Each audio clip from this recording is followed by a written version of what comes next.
Hello friends, welcome to my channel. मी शिवानी. आज आपण खूप दिवसानंतर व्हिडिओ बनवत आहोत.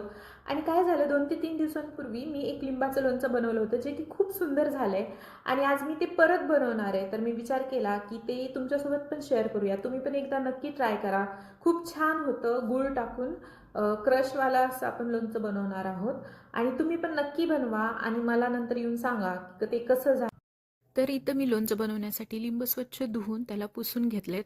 त्याचं 4 भागामध्ये कट करून मिक्सरमधून त्याची पेस्ट तयार करून घ्यायची. एकदम फाईन अशी पेस्ट नाही बनवायची, थोडीशी उबड-धोबड ठेवायची. त्यानंतर त्यामध्ये मी मीठ, तिखट आणि गूळ घातले आणि याला आपल्याला 5-10 मिनिटं ठेवून एका कढईमध्ये गरम करून घ्यायचे. 2 ते 3 मिनिटानंतर जेव्हा गूळ वितळेल तेव्हा तुम्ही टेस्ट करून पाहू शकता. तुम्हाला काही कमी जास्त लागत असेल तर ते टाकून घ्यायचं. आणि या कन्सिस्टन्सीचं झाल्याच्या नंतर गॅस बंद करून त्याला व्यवस्थित छान थंड करायचं आणि त्यानंतर काचेच्या बरणीत